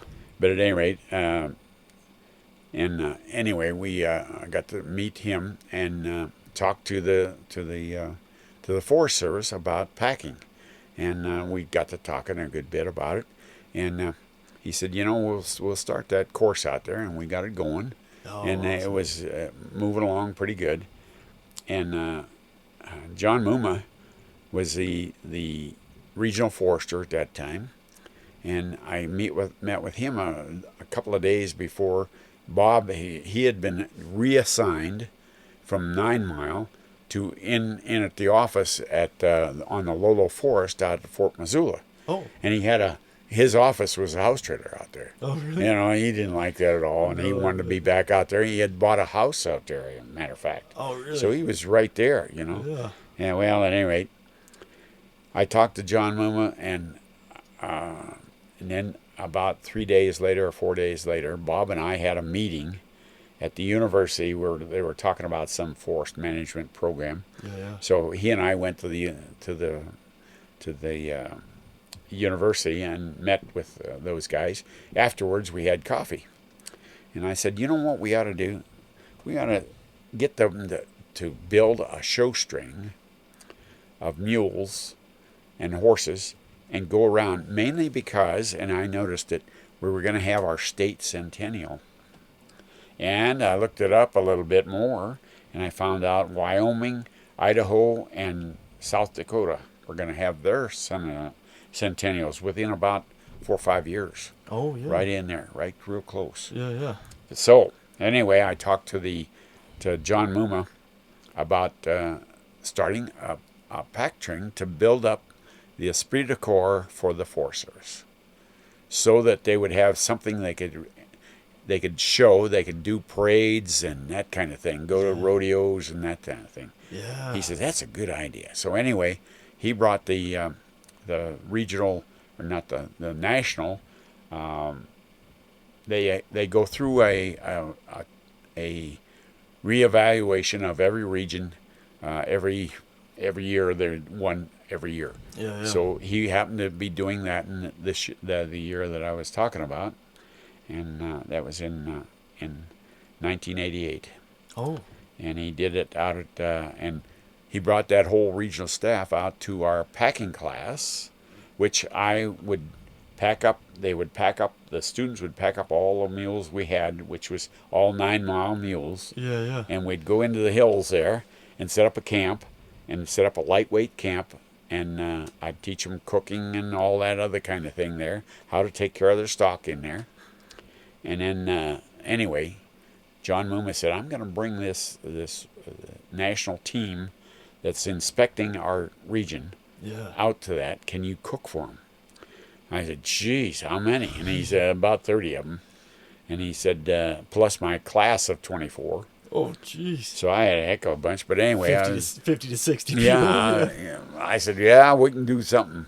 So anyway, we packed all the food in on the mules and unloaded it, set up camp, had a nice camp going. Yeah. And here comes a busload of national people that were Forest going to representatives? represent. They were going to check the region. Yeah. And John was there, and we got to talking. Everybody got to talking, and John said, he said, I'd like to start a regional pack train Awesome. to where we can go to all the parades and all that kind of stuff, rodeos, and that kind of thing, as well as teach packing maybe to some of the other regions or districts, even forest districts in the Region 1. Yeah. So at any rate, he called me over and he said, do you think you could get along with Bob on that? And I said, sure. So he asked Bob to be the leader of that pack train. And the next year we bought a whole set of pack mules, some of which we used were the 9-mile mules, a couple of them. Yeah. Let's see, Yeah, I didn't. Joe and Festus and those mules were there. Yeah. Anyway, then we kept buying mules and we needed a big show truck. Oh, yeah. So we went, how are we going to get a show truck? Well, the Forest Service said, well, we've got a truck that we use to, it's a drill rig truck. Oh. We'll take the drill rig off, and you can use it to pull a big trailer. So we went down to Colorado and got a nice big trailer that could haul 10 horses. 9 mules and a horse. Yeah. Is that the one that's still out there? Not anymore. I just got rid of it. Oh, really? When? Oh, Not long ago? yeah, not very long ago. A year ago. Oh, so it is the one that I saw then. Oh, yeah, that's the one you saw. Yeah. Painted green. Big, beautiful green thing. Oh, Yes, yeah. sir. Well, anyway, Yeah. we pulled it the first year with that, and we had Dean Dean was the regional, identified as a regional packer Oh. for this pack train. Oh. Dean Solheim. So, He's died since, had bad problem. But anyway, dang. Dean was in charge of it. He and I and Bob Horson built that train. Oh. And the first time he used that big truck, it wouldn't hold the mules back. He went to Red Lodge and he had a hill there to go down. And boy, he had a heck of a time getting it down there. Really? And of course, you have to have a CDL to drive it. So going down the grade is too heavy. You just too shoving heavy. that truck, hey? Shoving the truck, and the truck wasn't built for that anyway, Yeah. and it wouldn't go very fast anyway on the highway. So Bob and I said, well, maybe we've got to get a new truck. The region said, well, we can't afford a new truck. That's too much. It's going to be over $100,000 for a diesel semi. Yeah. So Bob and I, we knew the people that had taken over the hole in the wall out on Fish Creek, Oh, yeah. the guest ranch there. Yeah. And we found out that he was the dealer for a big truck company down in Nebraska Oh. for the Kenworth. Yeah. Yeah. Anyway, he was a dealer, and he said, well, we went out and had dinner with him a couple of times and talked to him, and we said, why don't you donate a truck? And boy, Palmer, one of the truckers here in town, and several others were with us at this dinner. And the guy said, well, geez, I'll tell you what, I'll give you a truck for $1 a year. Oh, That's a rent. Oh. And I said, well, we'll have to have it repainted and everything. Well, I'll send you a brand new one. Oh. So he sent up a brand new Kenworth truck to 9 Mile to pull that wagon, and we negotiated. And the dealer down in Nebraska, he had his girlfriend was there. Yeah. And she saw him on belt buckle, which is the 9 Mile belt buckle. With the pack string? Yeah. And I had number 2 buckle. Oh. Bob had number 1. Oh. And anyway, she looked at that, so I gave her that belt buckle, and he said, well, that sealed the deal. We got the truck. Yeah. Yeah. Anyway, we used it for a couple of years, and then the Forest Service, somebody in the Forest Service said that, yeah, you've got a permit on our land, and you're not allowed to take a gift. Oh. So we had to give that truck up. Oh And no. now lately now we've bought. This would be the third truck. And the belt buckle never came back to you, did it? No, no. Well, I did in a way because I got another one right away. Oh, good. But at any rate, Yeah. yeah, we started that pack train, and that's been working real well. And we've Yeah. gone to a lot of places. I rode in the Tournament of Roses parade Oh, with that really? pack train. We took it to Pasadena and rode in that. Yeah, Really? in 1990. And for folks listening who haven't experienced the seeing a pack string or being Oh around yeah, a pack train, and this is the sound, yeah, like yeah. everything about it is We amazing. we hauled 8 mules to California, and promoted the Forest Service on their 100th year, I think it Oh, was, cool. in 1990. And all the regional foresters, all of them rode in the parade. Really? And let's see, Johnny Christensen, who was one of the men that worked with the pack train, and myself and Bob Hoverson and several others rode in that Tournament of Roses parade. Wow. But we went down I went down 2 years earlier and taught packing to that district. Really? Yeah, That's cool. So you knew some of the folks there. Yeah, then, oh or yeah, all the I folks, knew really. I knew all of them. I Yeah. knew all their stock too. Yeah, So and to me, Smoke, I think the pack stuff like the pack string is. I thought it was coming down on me there for a second. no, It's still in there. Yeah. yeah, The pack string to me it brings the human factor back to the forest. that's right. Well, that's what happened to us. Oh, really? The first years that we had the pack and we rode in parades, all the old Forest Service retirees and some of the new young people all cheered for the pack train. Yes. They loved that because that is the origin of the Forest Service, really. Yeah. The pack string, and geez. In some ways, still the backbone. I mean, Oh like yeah, the lookouts absolutely. and smoke jumpers, Yes, all the time. and so vital. Yes, and besides that, at that time, the economy and everything, the districts were getting rid of their stock because they couldn't afford to keep To feed the 'em. stock, feed them all winter, and pay for somebody to handle them. Oh, Because the young people they were getting to hire didn't have stock experience. So they got rid of them. Hell, even Powell Ranger Station, one of the leaders, got rid of their string, the whole string, and the packer. that had to be a sad day. Yeah, and a lot of them did. All of them, yeah, almost everybody. But anyway, we kept it. We kept some of them going, and now the regional pack train, the 8 mules, they do work for all the districts anywhere. Yeah. Well, that went along real good for quite a few years, but then now because of the cost of diesel and the cost of the trucks and everything, we've gone back to a 1-ton 4-wheel drive crew cab truck that can pull a 32-foot aluminum horse trailer and haul our mules. Oh. So we've gotten rid of the big semi, Yeah. mainly because the CDL was required. Oh yeah. Yeah. Casey Burns got the first CDL to do that. Yeah. Him and Mark Pengelly, and they drove that truck all over for years. Yeah. And it was good because we put an awning on it, and added some demonstration and display places to show light on the land, how you could do that, and that kind of thing with the trailer. Oh, And the trailer and the truck were part of a show.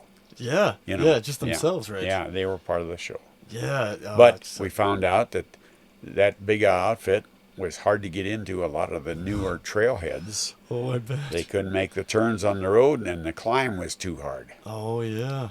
And so mainly the turns and getting across bridges and that kind of thing was too hard. So a lot of times we'd drive the big semi down to Gardner, and then we'd have to use their district's trailers to haul the stock up to where we were going to go in. Oh yeah. See, to do work, and the same with a lot of other places. Yeah. We could still get it into Montour, the North Fork of the Blackfoot, and Indian Meadows.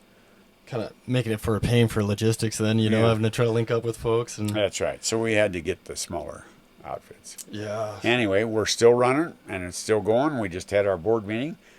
I'm the only one that's on the board from its very beginning, Really? and I'm the only private citizen on that board. Oh, All the rest wow. of them are Forest Service, and they always have been. Yeah, I think it's important to have a private person involved, though. You know, Yeah, like well, we thought it was. yeah, I mean, just like Yeah. like a nonprofit has a board and Yeah, usually that's right. from That's folks from all over. exactly. Right? Yeah, And matter of fact, we meet out at 9 Mile. We've already met this year yeah. and figured out what we got to do. And now the next meeting we'll have right here at my barn. Oh, that'd be Mainly awesome. because in the winter, it's why drive that 50 miles out to 9 Mile and back into town and then go wherever you're from. Yeah, good point. So now they can have a meeting with the regional forester, Oh, right and there. then their people can come up here and we have a meeting in the barn, same Absolutely. room that you were in. Yeah, and I mean, Yeah. I couldn't think of a better spot to have it either. Yeah, I mean, no, this is they great. love it. They love it. Yeah. They like it real well. Especially because it's not. I mean, it's museum-ish, but it's still like a functional museum because Yep. you have all those, Yep. you know, Yep. saddles and everything Yeah, else all and the old tack and stuff, all the Yeah. old gear. Yeah. man, smoke it. I don't want to really Yeah. end this. I mean, we're getting close to 2 hours, but Oh yeah. I still got a list of stuff, so I might have to come back and bug you again if that's all right. Sure. That's That's all right. I should tell you one other thing about the Grizzly Riders. yes, absolutely. Is that there are three of us that were on the first ride in 1966, and that is Dr. Rob Curry, who was the university doctor for many years Oh, and is still going on the ride, really? and Ian Davidson, who his daughter has now taken his place a little bit, but he's still around and contacts the Grizzly Riders quite often. As a matter of fact, when we celebrated our 50th year, he came to that meeting, and Yeah. he and I and Doc Curry are the only three that have gone just about on every one of the Grizzly rides. I'm glad you brought that up because I meant to ask you earlier if it was still going. So I Oh mean, yeah, you've still been going for a long time. We're celebrating our 60th this year, this Ah. coming year, Maybe I'll have to tag along. and it'll be at the E-Bar L. We've gotten out of the packing, Yeah. and because of the people who are running it now, they don't want to ride that much, Oh yeah. but they want to have comforts. They want to have nice comforts. Yeah. So we go to the E-Bar L, which is great. They're it- good friends of ours. oh, where's the E-Bar-L? I don't know. It's up the Blackfoot, and Oh. it's a real well-known guest ranch. Well-known. Perfect. Yeah, that's great. Well, and I meant to ask you before too. Did you like a lot of those folks probably hadn't been in the saddle maybe ever in their Oh life? no, So after- Ian Davidson never rode. Yeah. Never. So And that he first said day. he wouldn't ride again, but he'll keep giving to the University Foundation. Oh, gotcha. Well, great. Yeah, because I was wondering because I mean it'll beat you up a little bit, especially if Oh you're not yeah, used to it. oh yeah. Just that different maneuver, Yeah. you know, like the Yeah. movement, I guess, of an animal. Yeah. Oh, but that's so cool. I'm so glad to hear it. Yeah. Yeah, I'll have to try to maybe Yeah. tag Yeah. along with you guys this Yeah. year. Yeah. So that'd be great. Yeah. And then, since like I said, I didn't want to keep you. We're almost 2 hours in. But the what I had left is I'm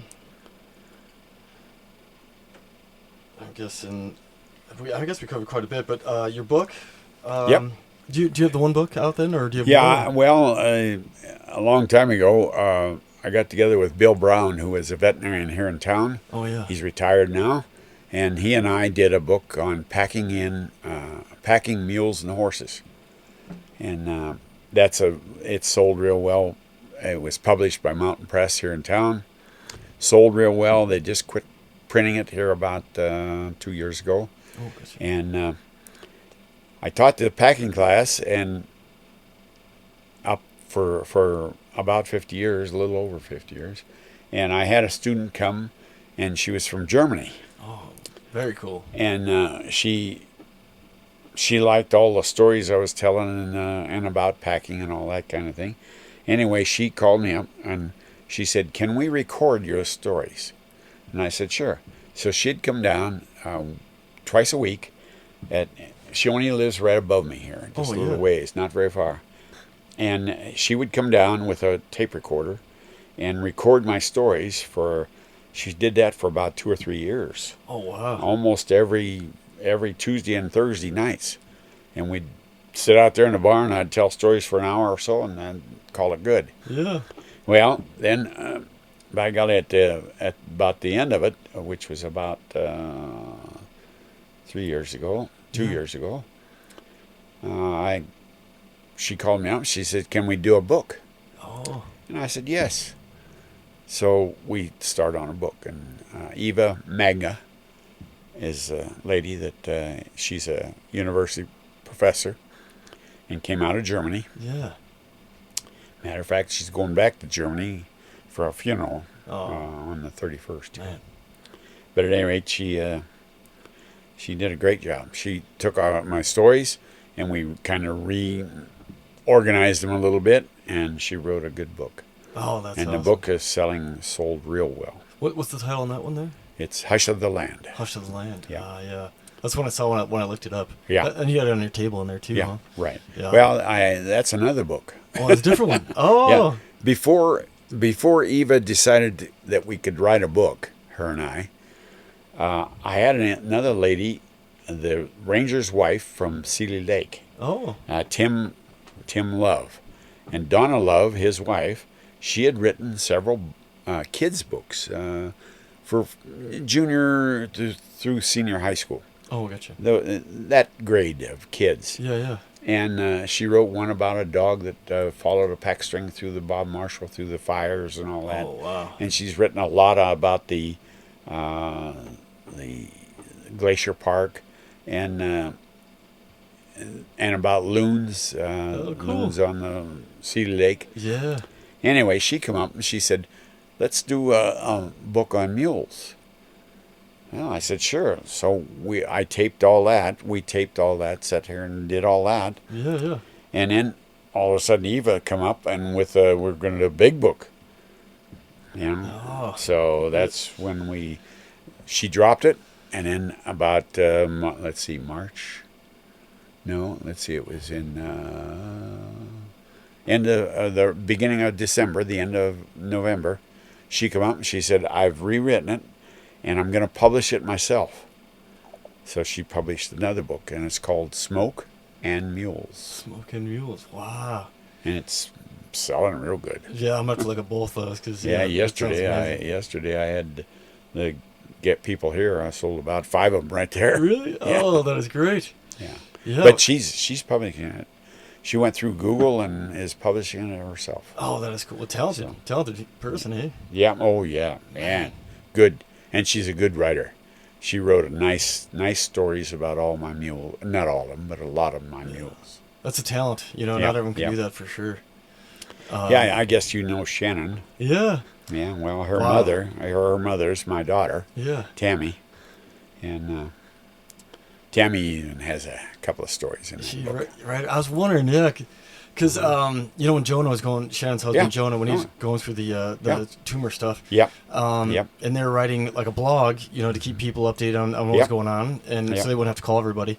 And man, both of them, and especially Shannon, can write. The stories, just the little short stories about what was going on in Seattle and the medical stuff, they'd have you at the edge of your seat, there's a little short thing and some humor to it. She's talented for sure. Yeah, Tammy's my right-hand man. Well, yeah, and then really? Shannon and Aaron, her 2 daughters, are my left hand man.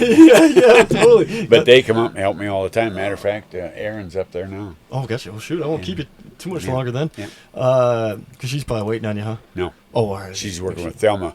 Computer stuff. Oh, I don't do anything with a computer. Alrighty. Well, a fella goes by the name of Tad who works on the Flathead. Oh, yeah. He knows you well, and he said, he said to ask you, if I ever got you on, to ask you a question about saving a cabin in the Bob Marshall Wilderness from a fire or something. Brown's cabin, I can't remember what the name of the cabin was, but he said it's a great story, so maybe we'll save that one for the next one. Yeah. Does it ring a bell at all? Or? Yeah. So if you want to, we can save that one for the next podcast if you'd like. Sure. We'll do that. Alrighty. And then to end this one off, if it's all right with you, I saw a clip on YouTube about, you were talking about advice for the younger generation, and it really resonated with me.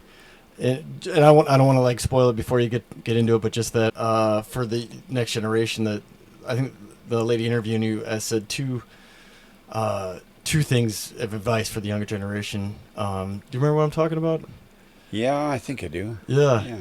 So I guess I'll summarize it, and you just let me know if I'm butchering it. Yeah, no, that's all right. Go ahead. So what you said was your advice was find someone who's been out in basically the wilderness or somewhere, out. Yes, that's right. And don't bring any electronics with you. That's right. Just take someone who knows the land, going to take care of you a little bit, and go out there and just experience. That's right. The world. That's right. Yeah, and yeah, not even so much nature, just the world. Go out there and get away from the noise. That's right. And that really resonated with me. And then the second part, I think you were saying, is go back in by yourself. Then after you get the experience and know how to do it, go back in by yourself for another stretch of time, a few days or whatever it might be to experience it. And to me, you get that a little bit on fire. Well, quite a bit on fire, especially if you jump a fire. If you're waiting for to go out those last few days. That's right. You could be just kind of you on a piece of ground and left for your thoughts. And I think that helped me, find my way in the world. And you bet. So I think getting away from the noise of all the things. A lot of my guests, the very wealthy, like Bill Allen and Walter Hawes, who owns the Levi Strauss Company. Oh, yeah. Those kind of people, I would take them in the hills, and the first 3 days they would be so jumpy and looking for a phone and trying to get a hold of some lawyer or something else, which they could not do. So what I'd do after about 3 days, I'd settle down to 3 miles an hour. That's the speed of a horse. And then about the fourth or fifth day, we'd have a layover day, and we'd just fish, and some of them would come in early, and I'd take them out, just out away from camp a ways, and I'd either sit them by a ponderosa pine or by the stream or by a big rock or something else, and I'd say, what I want you to do is just get a feeling now for the wilderness, and just sit here by yourself and think what happens. I'll be back and pick you up in about an hour. So I came back in about an hour, and I found out that they had done all kinds of things. One guy said, I managed to get into myself for a change. I figured out what I'm doing, why I'm doing it. Another one said, I'm going to start my own business as soon as I get out of here. And another one, all kinds of different things. And, of course, they all said, oh, yeah, I heard a pine cone drop, and I saw a squirrel, and I saw a deer over across the meadow or something like that. But life slowed down a little bit. They let their lives slow down, and they got a chance to investigate their own mind. Yeah, clear the fog, right? Yeah. Be able to see what they really want. And 3 miles an hour and in the wilderness. Yes. Yeah. I'm glad you said 3 miles an hour, because that's also your PBS special, right? Yeah, it is. Yeah. So I think that's a good way to end it if you have anything else. You bet. Perfect. That's it. You bet. Thank you so much, Smoke. It's been an honor. I really appreciate you. Thank you. And thanks to everybody who's listening. And we'll have a second one, talk about that cabin. And then for folks listening to, check out Smoke's books and that 3 mile an hour PBS. If you go on, I think it's PBS Montana, right? Yeah. And they just require donation. I think you can even donate $1 to watch the. Yeah. You don't even have to donate anything. Yeah. It's on they play it all the time. Oh yeah, it's true. It's on TV quite a bit. I think that's where I caught it. And when I mentioned your name to my brother, I didn't say anything about you. And he's like, I've seen his show on PBS, and my brother's almost more excited than I was. So yeah, please check that out. And thank you all for tuning in. Appreciate you. Yeah. Thank you.